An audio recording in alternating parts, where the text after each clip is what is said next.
नया साल, नई उमंग और एक बार फिर मेरे इस पावन आंगन में गूंज उठी नन्हे मुन्नों की वो जादुई किलकारियां। 7 जनवरी को जब कड़ाके की ठंड के बीच हमारे बच्चे वापस लौटे तो उनका जोश और खरोश 7वें आसमान पर था। शीतकालीन अवकाश के बाद प्रांगण में कदम रखते ही पूरा माहौल एक अभूतपूर्व ऊर्जा से सराबोर हो उठा। ये जनवरी का महीना हमारे लिए सर्वधर्म समभाव और अनेकता में एकता का एक अनूठा उदाहरण बन गया। चूंकि हमारा समर्पित और कर्मठ स्टाफ इसी विशाल कैंपस में निवास करता है, जिनकी उपस्थिति और अटेंडेंस प्रतिदिन यहीं दर्ज होती है, इसलिए बच्चों के आने से पूर्व ही हर पर्व की तैयारियां युद्ध स्तर पर पूरी कर ली गई थीं। जनवरी के दूसरे सप्ताह में हमने अपनी समृद्ध परंपराओं को जीवंत कर दिया। लोहड़ी की पवित्र अग्नि की तपिश, मकर संक्रांति पर तिल गुड़ की मिठास और दक्षिण व पश्चिम भारत के पारंपरिक उत्सवों की झलक, हर संस्कृति और हर रंग को हमारे बच्चों ने सामूहिक रूप से जिया। अलग अलग राज्यों की इन पारंपरिक विधाओं को देखकर ऐसा प्रतीत हो रहा था मानो पूरा भारतवर्ष सिमटकर मेरे इस आंगन में आ गया हो। लेकिन इस महीने का असली महासंग्राम और चरमोत्कर्ष अभी बाकी था। 26 जनवरी, हमारा गणतंत्र दिवस। अतीत के अनुभवों से सीख लेते हुए इस बार हमने एक बेहद ऐतिहासिक और अभूतपूर्व निर्णय लिया।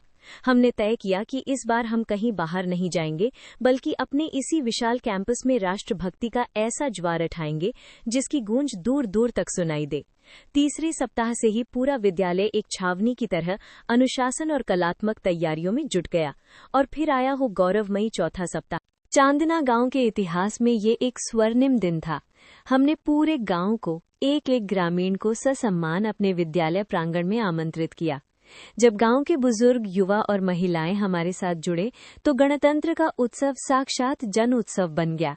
नन्हे नन्हे बच्चों के कदम ताल, गगनभेदी राष्ट्रगान की गूंज और तिरंगे की आन बान शान ने हर आंख को गर्व के आंसुओं से भिगो दिया। चांदना गांव के वासियों के साथ मिलकर मनाया गया ये गणतंत्र दिवस हमारे इतिहास के पन्नों में हमेशा के लिए अमर हो गया। इस महाउत्सव की धूम अभी थमी भी नहीं थी कि जनवरी के अंतिम दिनों में हमारे पास फरवरी के लिए एक बेहद फैंटास्टिक और अद्भुत प्रस्ताव आ गया। कला और संस्कृति के पुरोधा रवि शर्मा जी के माध्यम से आगामी 13 फरवरी को विश्व प्रसिद्ध लंगा ग्रुप के साथ स्पीक मके यानी SPICMACY के एक भव्य लोक सांस्कृतिक कार्यक्रम की नींव रख दी गई है। अभी हमारा पूरा प्रबंधन इस पर गहन मंथन कर रहा है कि कैसे इस आयोजन को अलौकिक बनाया जाए। लेकिन जनवरी के इस महीने में हमारे बच्चों और ग्रामीणों ने मिलकर जो धूम मचाई है, उसने हर दिल को जीत लिया है। राष्ट्रभक्ति, लोक संस्कृति और असीम उल्लास से सराबोर जनवरी के इस जादुई यात्रा को पूरा देखने के लिए और फरवरी के उस महाधमाके की पहली झलक पाने के लिए हमारे चैनल से तुरंत जुड़िए। लाइक, शेयर और सब्सक्राइब करना बिल्कुल न भूलें। धन्यवाद। जय हिंद।